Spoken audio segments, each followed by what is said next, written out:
멋진 신세계 올더스 헉슬리 지음 안정효 옮김 제18장 문이 조금 열려 있었다.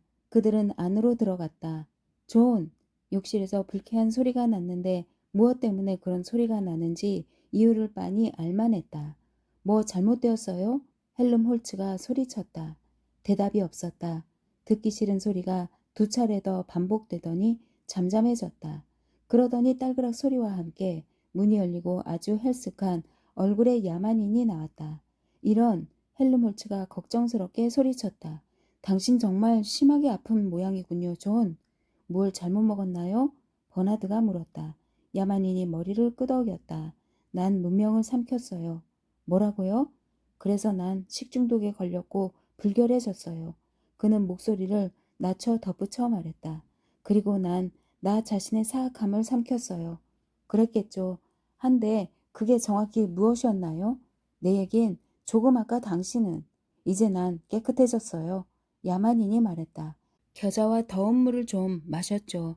두 사람이 놀라서 그를 빤히 쳐다보았다. 그럼 일부러 그랬다는 거예요? 버나드가 물었다. 인디언들은 항상 그런 식으로 자신을 정화시킵니다. 그는 자리에 앉아 한숨을 지으며 이마를 손으로 쓸었다. 몇 분 쉬어야겠어요. 그가 말했다. 상당히 피곤하군요. 글쎄요. 그야 당연하겠죠. 헬름 홀츠가 말했다. 잠깐 침묵을 지킨 다음에 우린 작별 인사를 하려고 찾아왔습니다. 라고 말하더니 어조를 바꾸어 말을 계속했다. 우린 내일 아침 떠나요. 그래요. 내일 아침에 떠나죠. 버나드가 말했다. 야만이는 자포자기한 새로운 표정을 그의 얼굴에서 읽어냈다. 그건 그렇고요, 존. 의자에 앉은 채로 몸을 앞으로 내밀고 야만인의 무릎에 손을 얹으며 그가 말을 계속했다. 어제 있었던 모든 일에 대해서 내가 얼마나 미안하게 생각하는지를 이야기해주고 싶었어요. 그는 얼굴을 붉혔다. 너무나 창피합니다.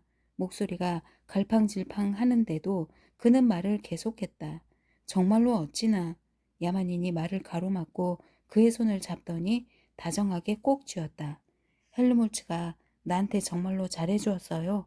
잠깐 침묵을 지킨 다음에 버나드가 다시 말을 이었다. 헬름홀츠가 아니었더라면 아마도 나는 그만해요 그만해. 헬름홀츠가 반박했다. 침묵이 흘렀다. 그들에게 닥친 슬픔에도 불구하고 그들의 슬픔은 서로 사랑한다는 증거였기 때문에 바로 그 슬픔으로 인해 새 젊은이는 행복했다. 난 오늘 아침에 통제관을 만나러 갔었어요. 마침내 야만인이 말했다. 뭐하러요? 혹시 내가 당신들하고 같이 섬으로 가도 되는지 물어보려고요. 그랬더니 뭐라고 하던가요? 헬름홀츠가 솔깃해서 물었다. 야만인이 고개를 저었다. 허락해주질 않더군요. 왜요? 실험을 계속하고 싶기 때문이라고 그랬어요. 하지만 난 못하겠어요. 갑자기 화를 내며 야만인이 덧붙여 말했다. 난 다시는 실험의 대상이 되지 않겠어요. 세상의 모든 통제관들이 붙잡고 매달려도 안 된다고요. 나도 내일 떠나겠어요. 하지만 어디로요? 다른 두 사람이 이구동성으로 물었다. 야만인이 어깨를 으쓱했다. 아무 곳이나요. 상관없어요. 혼자 있게만 된다면요. 하행, 항로는 길드퍼드를 출발해서 웨이 계곡을 따라 고달밍으로 간 다음 밀퍼드와 위틀리 항공을 지나 하슬미어로 계속 가서 피터즈 필즈를 거쳐 포츠머스 쪽으로 향했다. 하행과 거의 평행을 이루며 상행 항로는 워플스텐, 통햄, 버튼햄, 엘스테드 그리고 그레이트 쇼트 항공을 지나갔다. 호그스백과 하인드헤드 사이에는 두 항공로가 겨우 6, 7km밖에 안 떨어진 지점들이 있었다. 그 거리가 너무 가까웠기 때문에 조심성 없는 항공사들은 특히 야간이거나 소말을 반 그램쯤 초과 복용을 했을 때면 자칫 실수를 범했다. 여러 차례 사고까지 일어났었다. 심각한 사고들이었다. 그래서 상행선을 몇 킬로미터 서쪽으로 우회시키기 위한 결정이 내려졌다.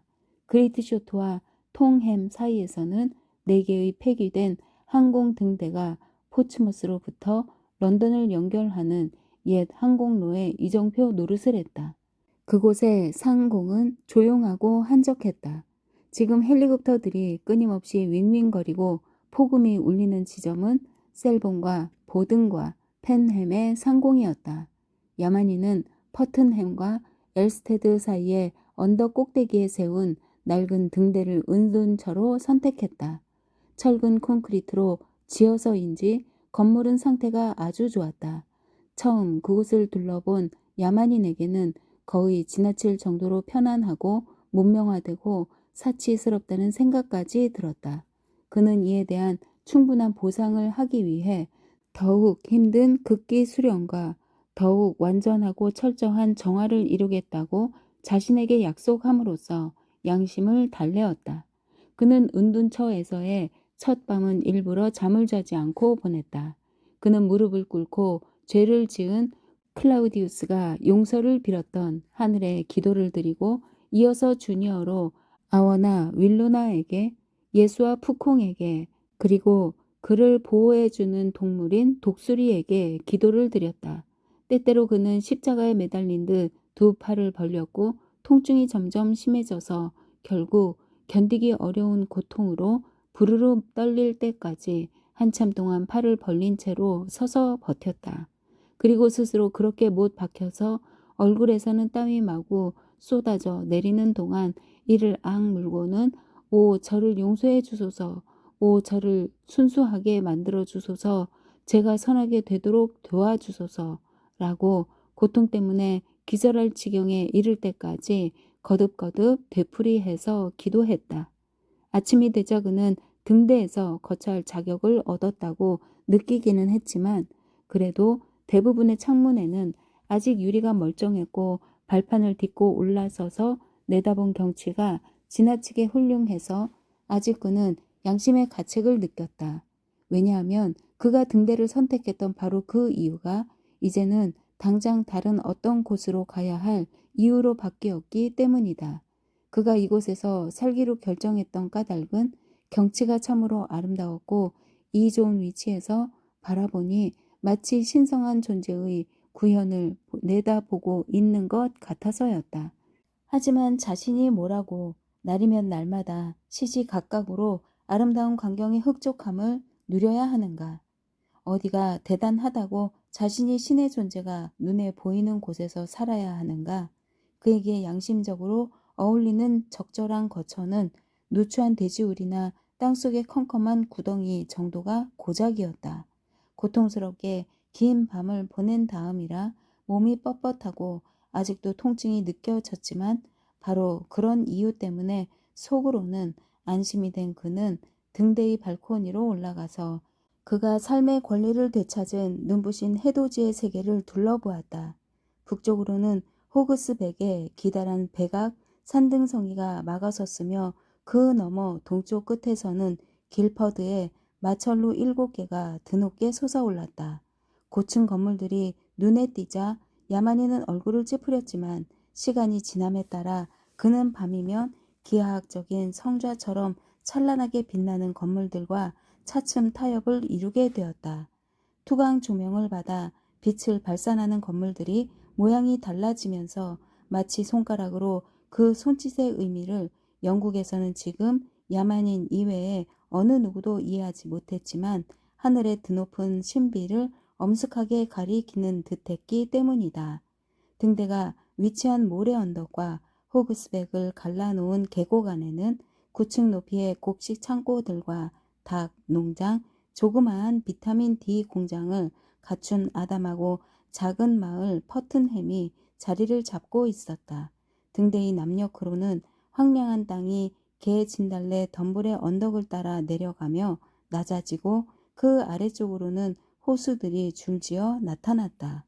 골짜기 너머 중간 지점의 숲 위로는 엘스테드의 14층짜리 건물이 솟아올라 있었다. 안개가 낀 영국의 상공에서 희미하게 모습을 드러낸 하인드 헤드와 셀보는 아늑하고 푸른 낭만적인 경치로 시선을 끌었다. 하지만 야만인이 등대의 마음이 끌린 것은 아득한 거리감뿐만이 아니었으니 가까운 경치 역시 먼 곳의 풍경 못지않게 매혹적이었다. 무성한 숲, 시원스럽게 뻗어나간 개 진달래 덤불과 노란 가시 금작화 덤불, 스코틀랜드 전나무 숲을, 축 늘어진 자작나무 밑에서 빛나는 호수들, 수련, 골풀 등 이런 아름다움은 아메리카 사막의 살벌함에 익숙한 그의 눈에 놀랍게만 보였다. 그리고 또 고적함. 인간이라고는 전혀 보이지 않은 채 하루가 지나가고는 했다. 등대는 체링티 타워에서 비행기로 15분밖에 안 걸리는 거리였지만 말파이스의 언덕들도 이곳 서리의 황무지보다 황량하지는 않았다. 날마다 런던을 떠나는 수많은 무리들은 전자골프나 정구를 치기 위해서만 그곳을 떠났다. 퍼트넴에는 경기장이 없었고 가장 가까운 리만 수상 정구장은 길퍼드까지 가야 있었다. 이곳의 매력이라고는 꽃과 풍경뿐이었다. 따라서 사람들이 이곳을 찾아올 만한 이유가 별로 없었기 때문에 아무도 찾아오지 않았다. 처음 며칠 동안 야만인은 아무 방해도 받지 않고 혼자서 지냈다. 처음 도착했을 때 개인 경비로 그가 지급받았던 돈 가운데 대부분은 장비와 도구를 구입하느라 지출했다. 그는 런던을 떠나기 전에 인조견, 양모, 담요, 넉장과 밧줄과 끈, 못, 악교, 몇 가지 연장, 때가 되면 불을 붙이는 송곳을 만들 계획이기는 하지만 당분간 필요한 성냥, 냄비와 번철 몇 개, 씨앗 20여 봉투, 밀가루 10kg을 구매했다. 아니에요. 합성 전분이나 모카 폐기물로 만든 대용 밀가루는 싫다고요. 그가 고집했다. 아무리 그런 게 영양분이 더 많다고 해도 난 싫어요. 하지만 종합 내분비선 비스킷과 비타민이 든 대용 쇠고기를 살 때는 가게 점원의 설득을 받아들일 수밖에 없었다. 깡통들을 살펴보면서 그는 자신의 나약함을 씁쓸하게 꾸짖었다. 역겨운 문명의 산물. 그는 굶어 죽는 한이 있더라도 그것을 절대로 먹지 않겠다고 결심했다. 그래야 정신들을 차리겠지. 그는 분풀이를 하는 기분으로 생각했다. 그에게도 또한 교훈이 되리라. 그는 가지고 있던 돈을 헤아려 보았다. 그나마 남은 얼마 안 되는 돈이 겨울을 나기에 충분했으면 좋겠다고 바랐다. 내년 봄이면 밭에서는 바깥 세계에 의존하지 않고 살아갈 만큼 충분한 식량이 생산되리라. 그때까지는 언제라도 밖으로 나가기만 하면 사냥감이 있었다. 그는 토끼를 많이 보았고 호수에는 물새들이 살았다. 그는 당장 활과 화살을 만드는 일에 착수했다. 등대 부근에는 서양 물풀의 나무들이 자랐고 화살대를 만들기에 적합한 아름답고 고든 개암나무도 많았다. 그는 어린 물풀의 나무를 베어내면서 일을 시작했다. 가지가 뻗지 않은 줄기를 2미터쯤 잘라내고 껍질을 말끔히 벗긴 후 미치마 노인이 가르쳐준 대로 하얀 나무를 한 겹 한 겹 다듬어서 자기의 키만큼 큰 장대를 마련하고는 가운데 부분은 굵고 빳빳하게 양쪽 끝은 가늘고 유연하게 만들었다. 그는 일을 하면서 벅찬 기쁨을 느꼈다.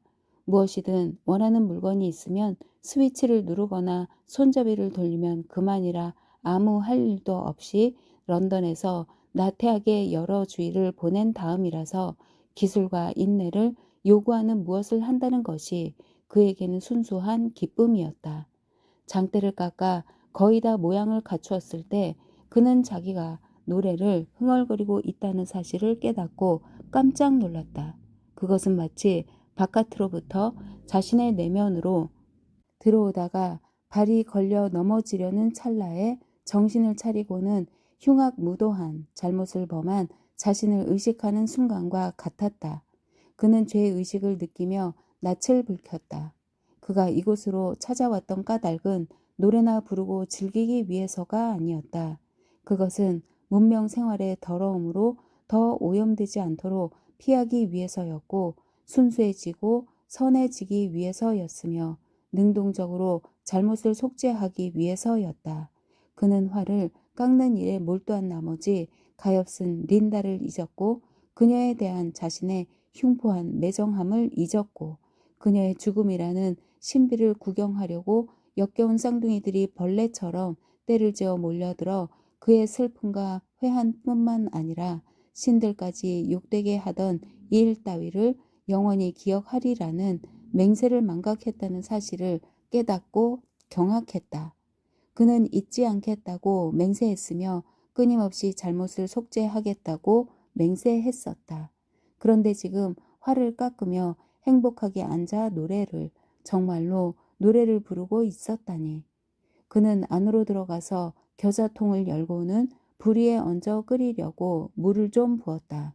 반시간 후에 버튼햄의 보카노프스키 집단 소속인 델타 마이너스 토지 근로자 3명이 마침 엘스테드로 차를 몰고 지나가다가 언덕 꼭대기에서 상반신을 노출시키고 임자 없는 등대 바깥에 서서 매듭진 채찍으로 자신의 몸을 때리는 젊은 남자를 보고 깜짝 놀랐다. 그의 등은 시뻘건 채찍 자국이 수평으로 나 있었으며 상처마다 피가 방울방울 떨어졌다.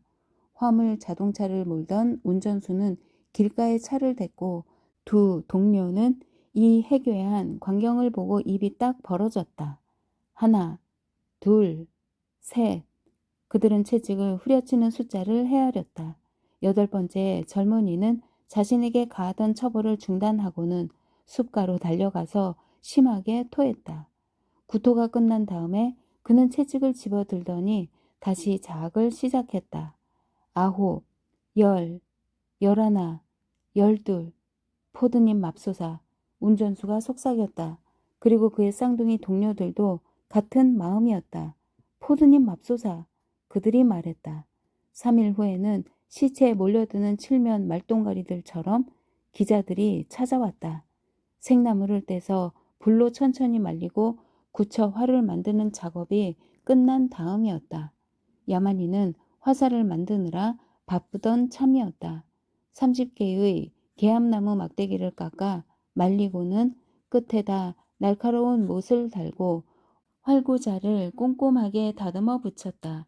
며칠 전 밤에 그는 퍼튼햄 양계장에서 몰래 닭을 훔쳐내어 이제는 화살을 모두 완성하기에 충분한 깃털을 확보해 놓은 상태였다. 처음 도착한 기자들이 그를 찾아냈을 때 그는 화살대에다 깃털을 달기 직전이었다. 기자는 탄력성이 좋은 신발을 신은 덕택에 아무 소리도 내지 않고 그의 뒤로 바싹 접근했다. 안녕하십니까 야만인 선생님? 그가 말했다. 전 라디오 15에서 나온 사람인데요. 야만인이 뱀에게 물리기라도 한 듯 깜짝 놀라 벌떡 일어서는 바람에 화살과 깃털, 악교 항아리가 사방으로 흩어졌다. 실례했습니다. 진심으로 미안해하면서 기자가 말했다. 전 그럴 생각이 아니었는데 그는 인사를 하는 신용으로 모자를 살짝 만졌다. 날로 연통처럼 생긴 알루미늄 모자에는 무전 수신기와 송신기가 부착되어 있었다. 모자를 벗지 않은 걸 양해해 주세요.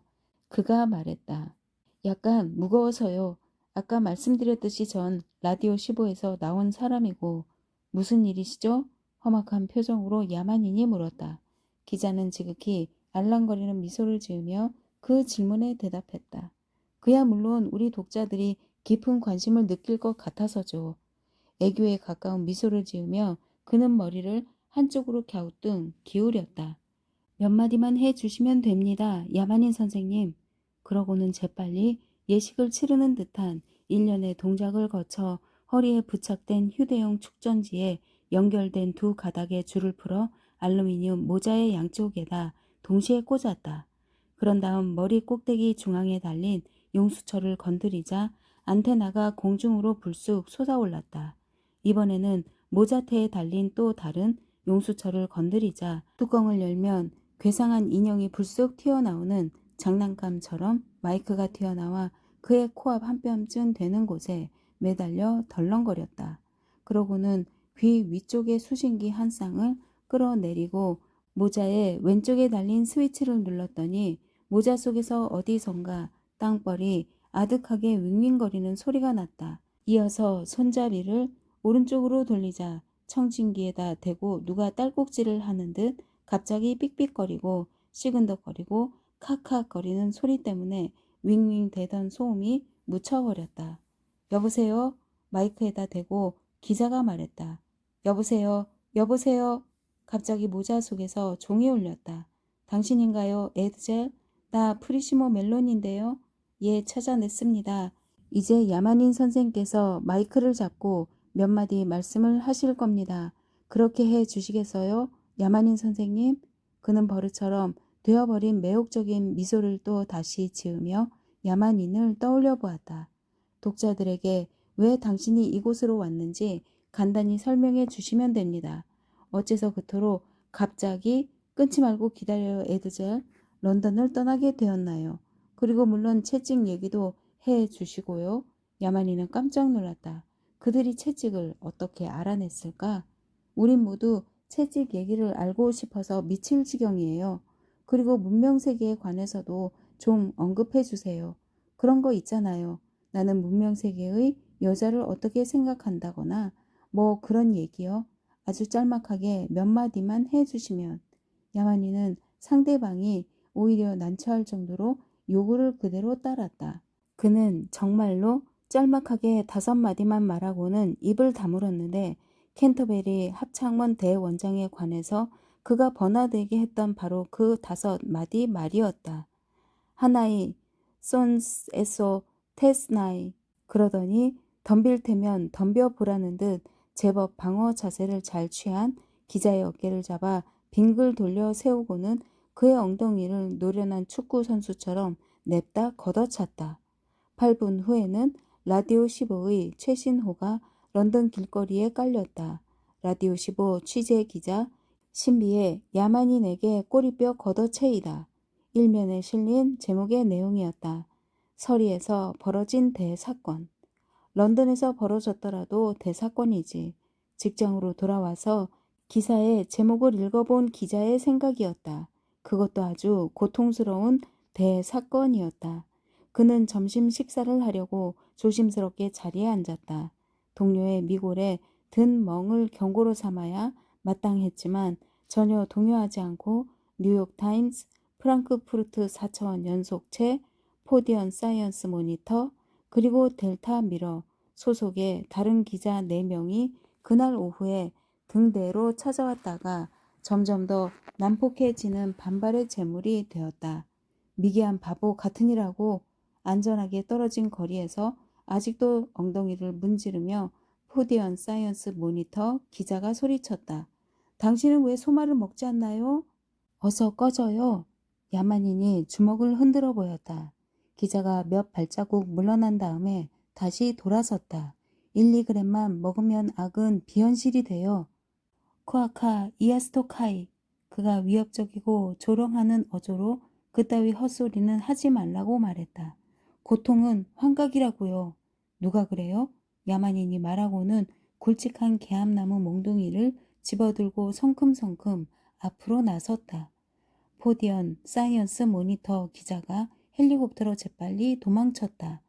그 후 얼마 동안은 야만인을 성가시게 구는 사람이 없었다. 헬리콥터 몇 대가 와서 궁금한 듯 등대 주변을 돌아다니고는 했다. 그는 귀찮을 정도로 가장 가까이 접근하는 헬리콥터를 향해 활을 쏘았다. 화살이 탑승실 바닥을 뚫고 들어가자 날카로운 비명소리가 들려왔다. 헬리콥터는 고속 기어를 최대한으로 넣으며 쏜살같이 공중으로 치솟아 올랐다. 그 이후에는 다른 헬리콥터들이 조심을 하느라 적절한 거리를 두었다. 자신이 마트사키의 처녀에게 구원을 하는 한 남자라고 상상하며 날개가 달린 독충들 따위는 개의치 않고 꿋꿋하게 버티면서 야만이는 짜증스럽게 윙윙거리는 헬리콥터들의 소음을 무시하고 열심히 땅을 일구어 밭을 만들었다. 얼마 후에는 독충들도 따분해진 모양인지 멀리 날아가 버렸고 그의 머리 위 하늘은 종달새들 외에는 아무것도 없이 몇 시간씩 조용하기만 했다. 날씨는 숨이 막힐 정도로 더웠고 하늘에서는 천둥이 울렸다. 그는 아침 내내 땅을 파다가 마룻바닥에 길게 누워 휴식을 취했다. 그러자 갑자기 레니나가 생각났다. 그녀가 슬그머니 현실적인 존재로 바뀌더니 구두와 양말만 신고 발가벗은 모습으로 향수 냄새를 풍기며 손에 잡힐 듯 생생하게 그의 눈앞에 나타났다. 그리고 다정한 그대여 라거나 그대 품에 나를 안아줘요 라고 유혹하며 다가왔다. 뻔뻔스러운 환양년. 하지만 그의 목을 휘감은 그녀의 두 팔, 발딱 일어선 젖가슴, 그녀의 입, 영혼은 우리의 입술과 눈에 깃들었나니. 레니나, 아니다, 아니다, 아니다, 아니다. 나는 벌떡 일어나더니 반쯤 벌거벗은 몸으로 집에서 뛰쳐나갔다. 개 진달래 덤불 황무지의 언저리에는 하얀 노간주 나무 덤불이 늘어서 있었다. 그는 덤불로 몸을 던졌다. 그가 욕망하던 매끄러운 살이 아니라 푸른 가시만이 가득했다. 수없이 많은 뾰족한 바늘끝이 그를 찔러댔다. 그는 불쌍한 어머니의 모습을 기억하려고 몽롱한 눈에 형언할 수 없는 공포가 가득 담긴 채로 숨을 몰아 쉬며 두 주먹을 꼭 쥐었던 가엾은 린다를 기억해내려고 했다. 그가 잊지 않겠노라고 맹세했던 불쌍한 린다. 하지만 그의 눈앞에서 자꾸만 어른거리는 여인은 레니나였다. 그가 잊어버리겠노라고 다짐했던 레니나. 비록 노간주 나무 가시들에 찔린 육체가 쑤시고 아파서 움츠러들기는 했지만 그의 의식은 생생한 그녀의 모습으로부터 도피할 길이 없었다. 다정하고 다정한 그대, 당신도 나를 원했다면 어째서 당신은 그렇게 하지 않았나요? 그는 기자들이 나타나면 당장 꺼내 들고 휘두르기 쉽도록 문가의 못에 채찍을 걸어두고 있었다. 그는 발작적으로 집에 다시 달려가서 채찍을 집어 휘둘렀다. 매듭진 끈이 그의 살을 후벼 팠다. 환양년, 환양년. 그는 마치 자기도 모르는 사이에 사실이 그렇기를 너무나 바라기도 했지만 하얗고 따스하고 향기를 풍기는 오욕의 레니나를 후려치기라도 하는 듯 채찍을 휘두를 때마다 소리를 질렀다. 환양년. 그러더니 절망적인 목소리로 계속 외쳤다. 오 린다, 용서해 주세요. 용서해 주옵소서. 하느님이시여, 저는 나쁜 인간입니다. 저는 사악합니다. 저는 안 돼, 안 돼. 이 환양년아, 이 환양년아. 촉감 영화 회사의 가장 노련한 거물급 촬영 기사인 다윈 보나파르트는 300m 떨어진 숲속에 교묘하게 지어놓은 은신처에 몰래 숨어서 이런 과정을 모두 지켜보았다. 노련함과 인내심이 톡톡히 보상받은 셈이었다. 그는 3일 동안 낮에는 가짜 떡갈나무의 밑동 속에 앉아서 보냈고 밤에는 개 진달래 덤불 속으로 기어다니며 가시금작화 수풀 속에다 마이크 여러 개를 숨겨두고서 고운 회색 모래 속에 전신을 묻어놓았다. 그렇게 지극히 불편하게 보낸 72시간. 하지만 이제 위대한 순간이 왔으니 다윈 보나파르트는 그가 고릴라들이 울부짖으며 결혼하는 과정을 입체 시각 촉감 영화로 기록해 놓은 유명한 장면 이래 가장 멋진 순간을, 가장 위대한 순간을 맞았다고 되뇌며 갖가지 장비들 사이로 돌아다녔다. 멋있어. 그는 망원 촬영기를 조심스럽게 겨누어서 움직이는 대상을 끈질기게 쫓았고 기막히구나. 광분에서 일그러진 얼굴에 근접 촬영을 위해 동력을 올렸다. 오묘한 희극적인 효과가 나오리라고 자신에게 다짐하면서 30초 동안은 느린 동작으로 바꿔 촬영했고 그러면서도 필름에 가장자리 녹음부에 녹음되는 채찍 소리와 신음과 마구 쏟아내는 거친 헛소리에 열심히 귀를 기울였다. 그렇다. 그러니까 확실히 더 좋았다. 약간 음향을 증폭하는 효과를 시도했고 잠깐 잠잠해진 사이에 종달새가 날카롭게 지저귀는 소리가 들리자 기뻐했다. 그는 등에서 흘러내리는 피를 제대로 근접 촬영할 기회를 잡으려고 야만인이 돌아서기를 바랐다. 이런 놀라운 행운이 어디 있겠는가마는 마침 그 순간에 저 착한 친구가 정말로 몸을 돌려 그는 완벽한 근접 촬영을 하는데 성공했다. 자, 멋있게 되었어. 일이 다 끝난 다음에 그는 혼잣말을 했다. 정말로 멋있어. 그는 얼굴에 흐르는 땀을 닦았다. 작업소에서 촉감 효과를 첨가시키고 나면 이것은 멋진 영화가 될 터였다. 향유 고래의 성생활에 거의 맞먹을 만큼이나 훌륭한 작품이 되리라고 다윈 보나파르트는 생각했는데 그만하면 포도님의 이름으로 맹세컨대 대단한 수준이었다. 사람들은 열 이틀 후에 개봉된 서리의 야만인을 서부 유럽의 모든 인류 촉감 영화관에서 보고 느낄 기회를 얻었다.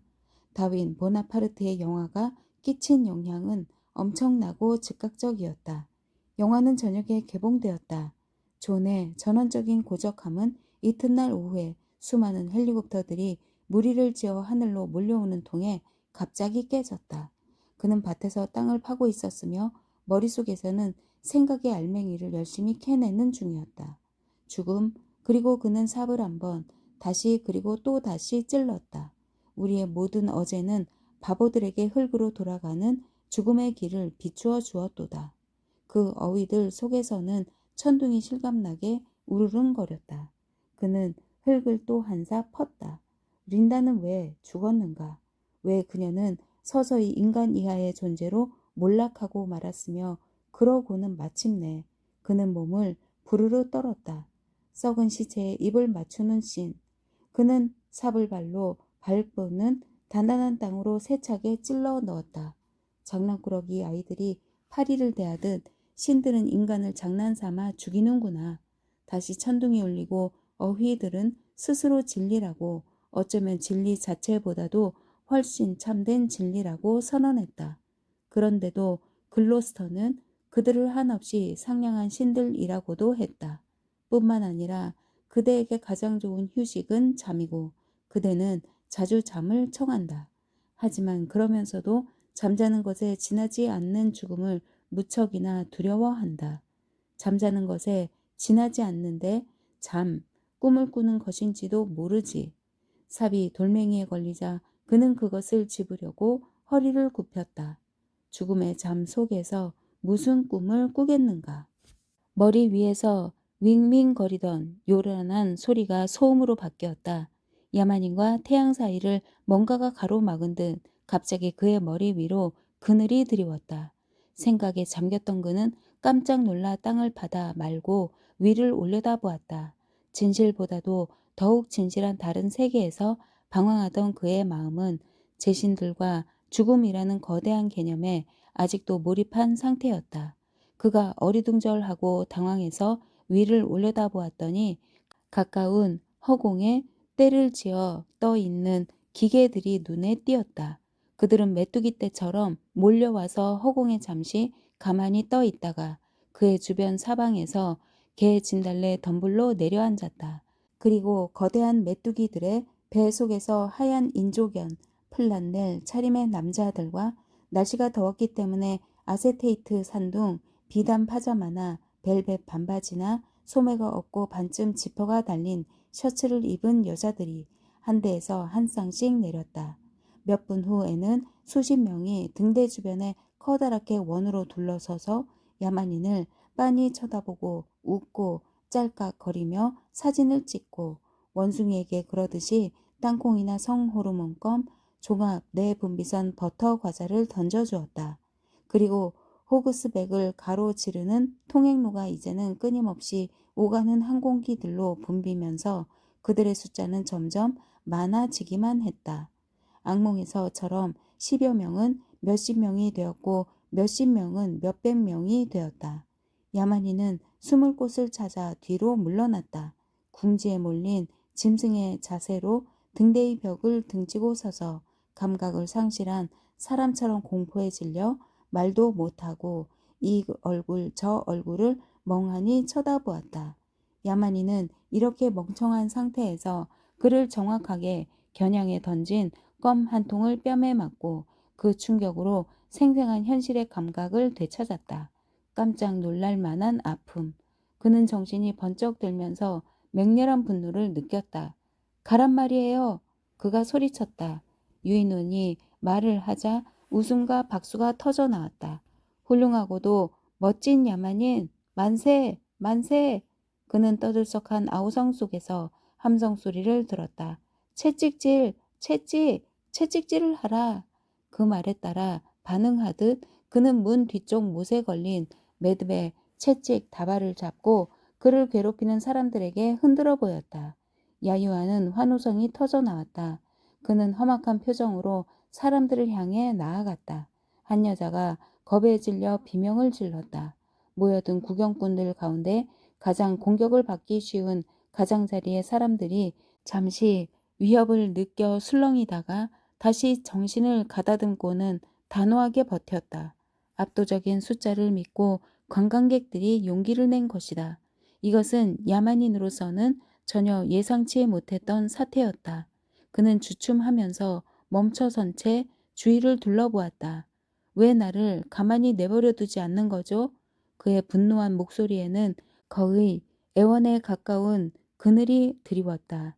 마그네슘 소금에 절인 복숭아를 먹어봐요. 만일 야만인이 돌진한다면 가장 먼저 공격을 받게 될 위치까지 다가온 남자가 말했다. 그는 꾸러미를 내밀었다. 정말 좋은 거예요. 비위를 맞추려는 듯 상당히 불안한 미소를 지으며 그가 덧붙여 말했다. 마그네슘 소금은 당신이 늙지 않도록 도와줄 테니까요. 야만인은 그의 제안을 못 들은 채 했다. 나를 어떻게 하려고 그래요?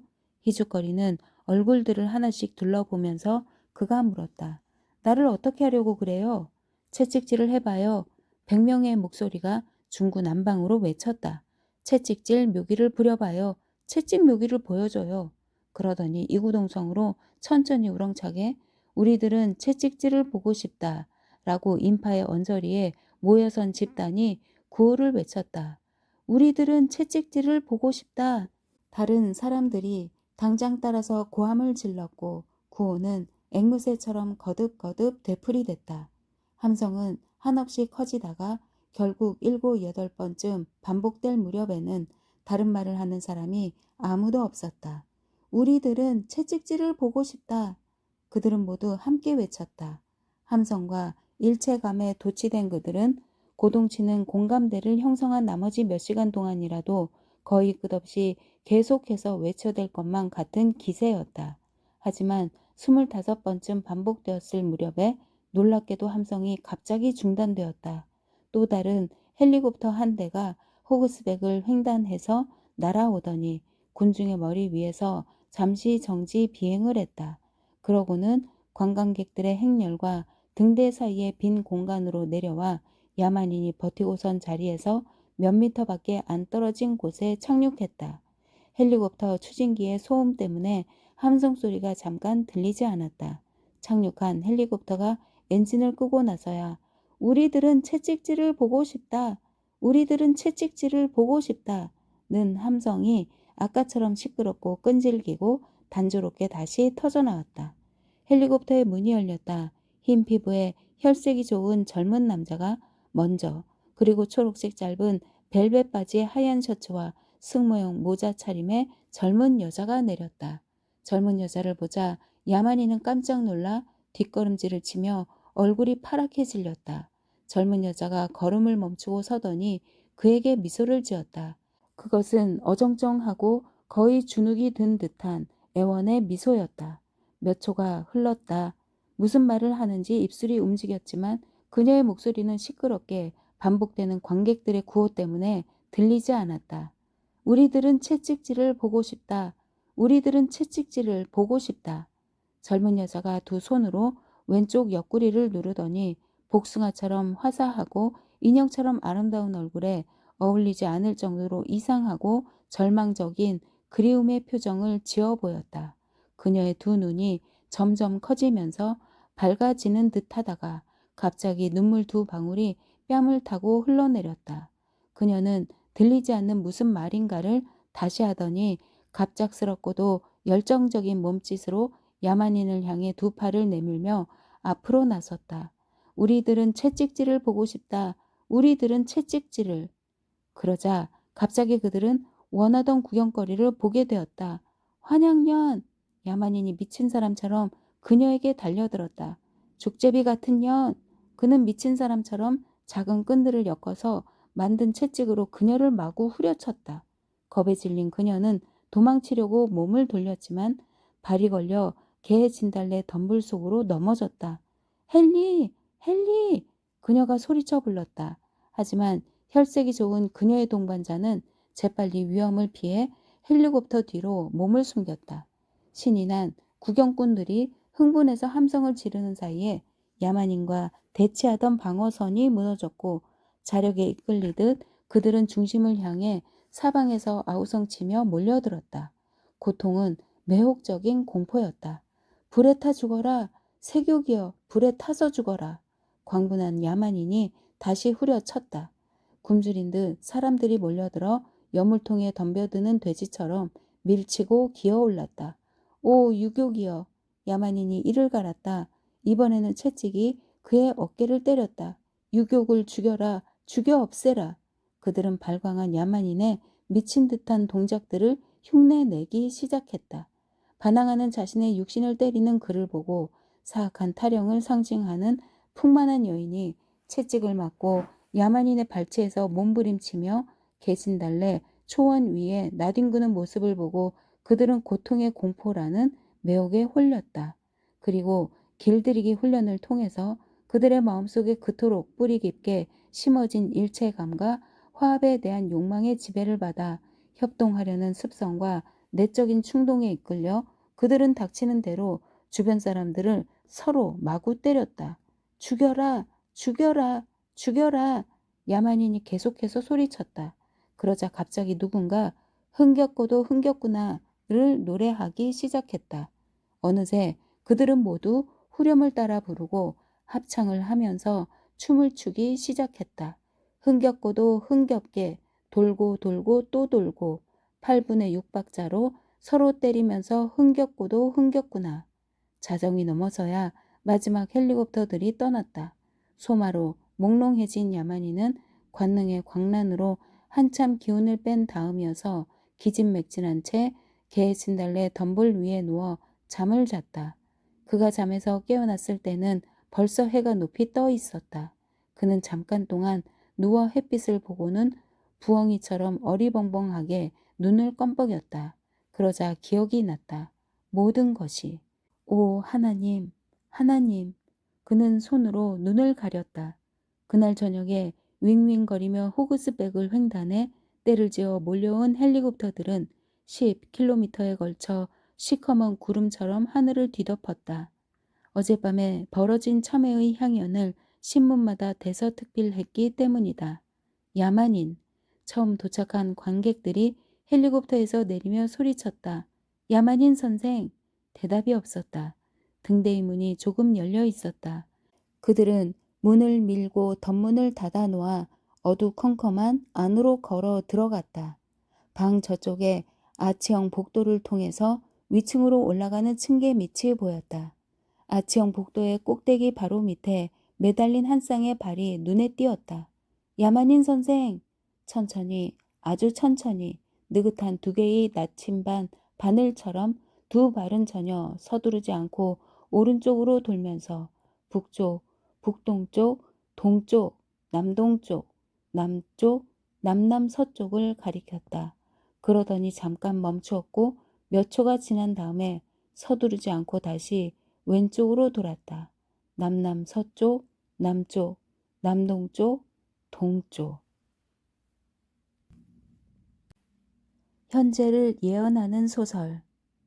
멋진 신세계는 매끈하게 다듬어진 이상향이라는 부자연스러운 세계에 자연인을 투입시켜 인간의 미래를 이해하려는 하나의 예언적인 시도로서 조지 오웰의 1984나 마찬가지로 미래의 공포라는 충격을 제시하고 그러한 예언을 통해 인간의 자유와 도덕성을 주창하는 선언서 노릇을 한다. 이미 멋진 신세계에서 인간이 구성해 놓은 미래의 전주곡이 진행되는 세계에 살고 있는 우리들로서는 올더스 헉슬리의 풍자적이면서도 냉혹한 미래상이 얼마나 현실로서 대두될지 사뭇 관심거리일 수밖에 없다. 시험관 아기는 이미 일반화되었고 태아를 냉동시켜 보관하는 기술도 개발되었다. DNA와 두뇌의 뇌파까지 인간의 기술로 변형시키려고 덤비는 현대의 관점에서 보면 인류를 맞춤형으로 대량 생산하거나 인구를 통제하는 시대 또한 그리 멀지 않은 셈이다.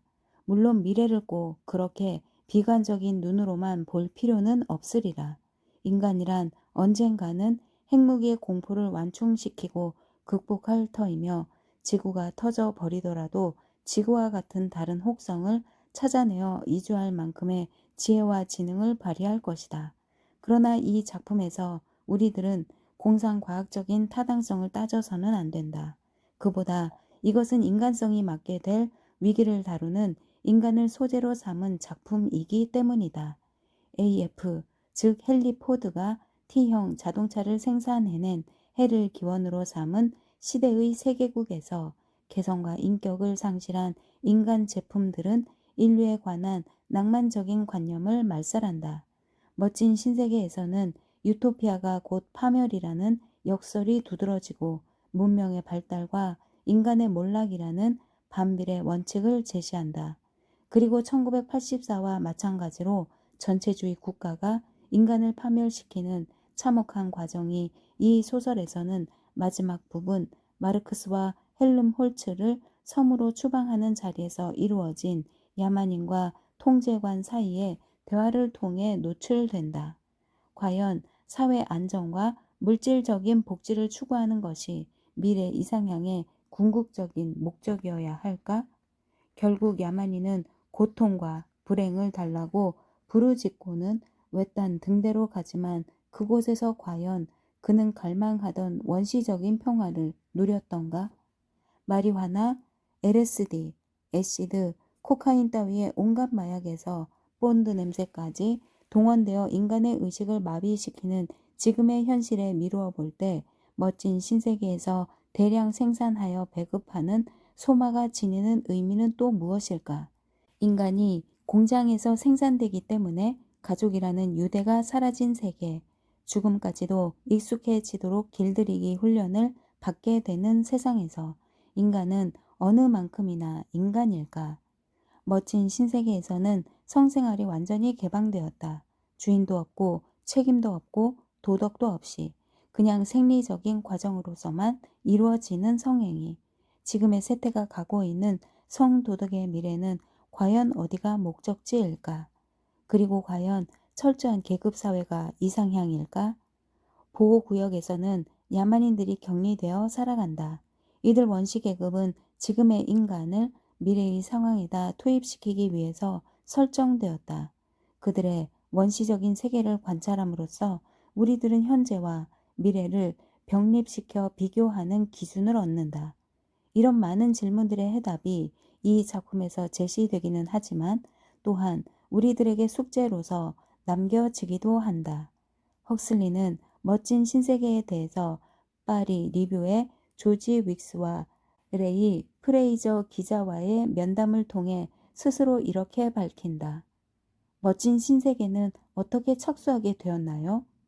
글쎄요. 처음에는 H.G. 웰스의 신을 닮은 인간의 장난스러운 비유로서 시작했지만 점점 엉뚱한 방향으로 발전하더니 처음에 내가 의도했던 것과는 상당히 다른 형태를 이루었어요. 주제에 대해서 점점 더 관심이 깊어지자 나는 본디 목적에서 점점 벗어나고 만 거예요. 요즘 1950년대 말은 무엇을 집필하고 있나요? 요새는 좀 독특한 소설을 하나 쓰는 중입니다. 일종의 환상극인데 멋진 신세계와 대조가 되는 작품이죠. 인간의 잠재성을 실현하기 위한 노력이 실제로 이루어지는 사회에 관한 얘기니까요. 아직 결론을 내리지 못했는데 사실적이 되려면 낙원을 상실해야 한다는 결론을 내려야 할 것 같아요. 1946년판의 멋진 신세계 서문에서 새로운 유토피아를 예시하는 듯한 언급을 하셨는데 그때 벌써 그 작품이 머릿속에 있었던 건 아닌가요? 예, 당시의 대강 줄거리가 머릿속에 잡혀 있었고 꼭 소설의 주제로서는 아닐지라도 그 이후로 줄곧 어떤 특정한 주제가 나를 사로잡아 왔습니다. 오랫동안 나는 인간의 잠재적인 가능성을 실현시키는 온갖 방법에 관해서 무척 많은 생각을 했었어요. 나는 내가 말하고자 하는 바를 확실히 파악했다고 생각해요. 선생님의 저서 인식의 문에서는 마약에 영향을 받은 시각적인 경험에 관해서 그리고 또 그림에 관해서 주로 말씀하셨는데 심리학적인 통찰에 관해서도 혹시 비슷한 결론을 내릴 수는 없을까요? 가능한 일이라고 생각합니다. 마약에 영향을 받는 동안에는 주변의 사람들과 또한 자신의 삶에 대해서 예리한 통찰력을 얻게 됩니다. 많은 사람들이 놀랍게도 잊어버렸던 사실들을 많이 기억해냅니다. 심리 분석으로 6년이나 걸려야 해낼 일이 단 1시간 동안에 그것도 아주 쉽게 이루어집니다. 또 그런 경험을 다른 방면으로 대단히 자유롭게 확대하고 접목시킬 수도 있고요. 그것은 그가 당연시하는 세계가 사실은 치밀하게 조절을 당하는 습성, 그러니까 관습의 부산물일 따름이고 외부에는 아주 다른 세계들이 존재한다는 가능성을 보여줍니다. 그런 심리학적인 통찰이 작가에게 도움이 될까요? 그건 모르겠어요. 결국 소설이란 지속적인 노력의 결실이니까요. 리세르그산의 경험이란 시간과 사회의 질서 밖에 어떤 환각적인 계시입니다. 소설을 쓰기 위해서는 실제 환경 속에 존재하는 사람들에 관한 총체적인 영감들이 필요합니다. 그런 후에 그 영감을 바탕으로 삼아 고된 작업의 과정이 이어집니다. 리세르그산이나 메스칼린과 멋진 신세계의 소마는 어떤 유사성이 있나요? 아무런 유사성도 없습니다. 소마는 가상적인 약으로서 3가지 다른 효과인 도취감과 환각작용과 진정제 효과를 내는 약입니다. 메스칼린은 페요틀 선인장의 주 성분으로서 남서부 원주민들이 종교 예식에 오래전부터 사용해 왔습니다. 지금은 그것을 합성시키는 방법이 밝혀졌어요. 리세르그 산디 에틸 아미드 LSD-25는 메스칼린과 비슷한 효과를 내는 합성 화학 물질이에요. 그것은 약 12년쯤 전에 개발되었는데 현재 실험용으로만 사용됩니다. 메스칼린과 리세르그산은 외부 세계를 변형시키고 어떤 경우에는 환상을 일으킵니다. 대부분의 사람들은 제가 묘사한 대로 긍정적이고 지식을 일깨워주는 경험을 겪지만 환상이란 천국인 동시에 지옥일지도 모릅니다. 올더스 헉슬리의 말을 통해서 우리들은 소마가 의식을 포기하는 수단임을 알게 된다. 따라서 인간은 주체성이 없는 기계의 부속품이라는 개념이 여기에서도 대두된다. 과학과 행복과 인간성의 함수는 결국 기계 문명만이 남는다는 불평등 방정식을 남긴다. 그렇다면 과연 인간에게는 무엇이 참된 이상향이며 우리들은 그곳에 다다르기 위해서 어느 길로 가야 할까? 미래를 내다본 현대 고전을 남긴 올더스 헉슬리는 명문 집안 출신의 영국 작가로서 유명한 생물학자 토머스 헨리 헉슬리의 손자이고 생물학자이자 철학자, 교육자인 줄리언 소렐 헉슬리의 동생이며 매슈 아널드는 그의 큰 아버지다. 이렇듯 빅토리아 왕조의 두 명문으로부터 과학과 문학적인 배경을 물려받은 그는 보기 드물게 박식한 작가가 되었다. 광범위한 지식뿐 아니라 뛰어나고도 예리한 지성과 우아한 문체에 때로는 오만하고 냉소적인 유머 감각으로 유명한 그는 1894년 7월 26일 서리 지방 고달밍에서 레너드 헉슬리의 셋째 아들로 태어났다. 그는 이튼과 옥스퍼드의 벨리올 대학에서 교육을 받았다. 소설가로서 널리 알려지기는 했어도 수필, 전기, 희곡, 시 등 다양한 작품을 남겼다. 1921년에는 크롬 옐로를 발표해서 당대의 가장 재치있고 이지적인 작가라는 평을 들으며 위치를 굳혔다. 이 작품과 그 후의 여러 소설에서는 흔히 주인공들이 작가의 사상과 견해를 표현하는 입노릇만 한 경우가 많은데 이것은 그가 19세기 영국의 시인이요 소설가인 토머스 러브 피콕의 기법을 답습했기 때문이다. 1920년대의 대부분을 이탈리아에서 보낸 그는 당시 전후 지식층에 만연했던 혼미하고 퇴폐한 삶을 풍자적으로 묘사하기를 즐겼다. 인도와 동양을 방문한 것도 이 무렵이고 이때부터 1930년까지 D.H. 로렌스와 교류했다. 1923년에 발표한 어릿광대의 꿈은 유쾌한 풍자로서 당시 문인들과 보헤미안들의 세계를 꼬집었으며 1928년에 연애 대위법은 같은 맥락으로 쓴 작품이었다. 멋진 신세계는 1932년에 발표했다. 그는 18살 때 완전히 실명했다가 몇 년 동안 고생한 후에 차차 시력을 회복한 경험이 있었으며 1936년에는 그런 경험을 바탕으로 삼아 가자에서 눈이 멀어를 발표했다. 가자에서 눈이 멀어는 헉슬리의 후기파 성향을 지닌 첫 소설로서 그의 작품 세계에서 분기점 노릇을 한다. 후기에 그는 점점 힌두 철학과 신비주의에 깊이 이끌렸으며 이런 경향이 여러 작품에 반영되었다. 그는 미국에 정착해서 살았는데 1963년 11월 22일 캘리포니아에서 사망할 때까지 그가 남긴 대표 작품들은 다음과 같다. 하찮은 이야기, 뜻대로 하라, 매미, 숨은 실력자, 불멸의 철학, 루덩의 악마, 섬,